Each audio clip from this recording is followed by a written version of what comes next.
Hello and welcome to this video on section 3.4 Fallacies of Ambiguity and Illicit Transference. We are going to cover the last fallacies in chapter 3. So let's begin with the fallacies of ambiguity. Um, there are basically two ways in which the fallacies of ambiguity can arise. They can occur because a word or phrase is used ambiguously throughout the argument, basically in the premises, or because an ambiguity is created by sentence structure or grammar. Uh, the last way in which they can be committed will have to do with maybe commas or dangling modifiers. Basically, it's grammatical. Um, and then ambiguity just means having at least two possible meanings.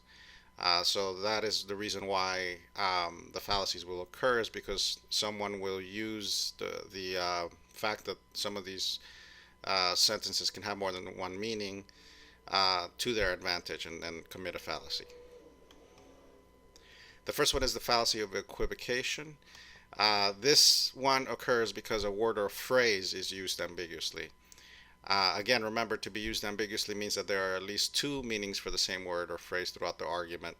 So this could be a word or it could be a phrase.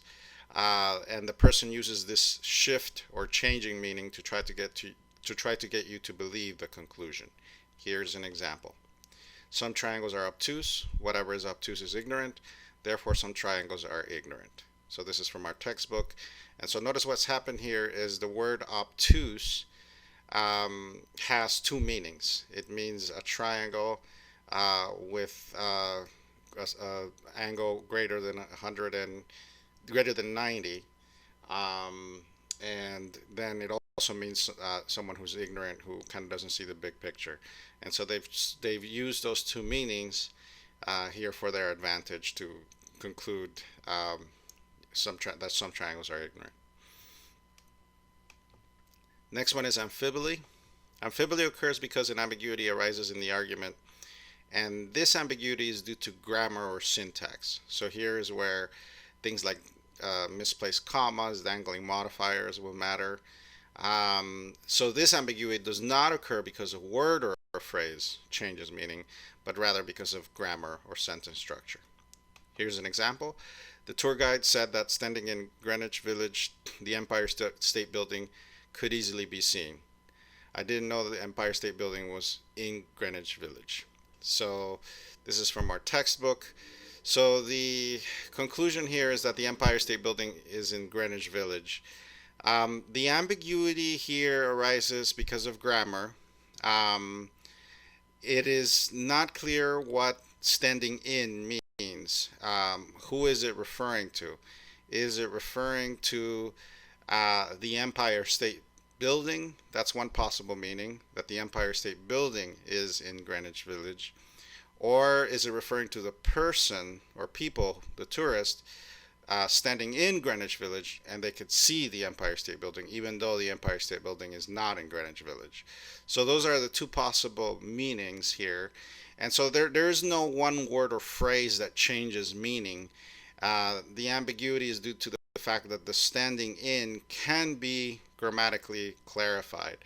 In fact, all we have to do is add a couple of words or phrases to fix this grammatical ambiguity. We could say the tour guide said that when one stands in Greenwich Village, and that wouldn't make sense, and there would be no ambiguity. It is always important to try to see if you can fix the ambiguity, and especially with amphiboly. If you could fix the grammatical ambiguity, then it's easy to see where it arises and what the problem is. Okay, the last two fallacies are the fallacies of illicit transference.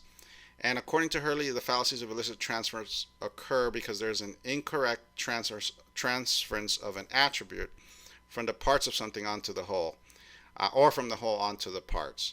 So there is basically a trait or characteristic that is transferred either from the whole to the parts or from the parts to the whole, and this causes the fallacy to occur. So the first one is composition. This one occurs because a trait or an attribute is erroneously transferred from an individual onto the whole. of which that individual is a part. So the individual is a part of that whole.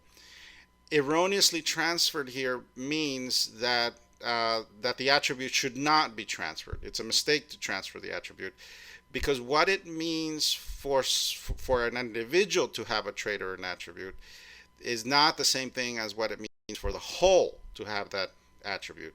And because that those two things don't mean the same thing, then there's a mistake in attributing that same attribute to both the individual and the whole. Here's an example. Since every player of the Los Angeles Galaxy is a great player, it follows that the Los Angeles Galaxy is a great team. Okay, so here we see that what it means for an individual to be a great player, that attribute of being a great player, is not the same thing as what it means for a team to be a great team. In fact, a team could have a lot of great players, or almost all great players, and still not be a good team, because what it means to be a good team is a completely different thing. It requires that teams play together well, and so it doesn't mean the same thing, and so that's why this is a fallacy. Okay, our very last fallacy is the fallacy of division. So basically with the fallacy of division, we get an attribute or a trait, but in this case it goes from the whole to an individual. So we start attributing something to a whole, that's typically a group here, and from that we attribute it to an individual. And again, the fallacy occurs for the same reason, that what it means for the whole or for the group to have that attribute is completely different than what it means for the individual to have that attribute, whatever that attribute is. Here's an example. Since Long Beach City College is a great college, it follows that Professor Smith is a great professor.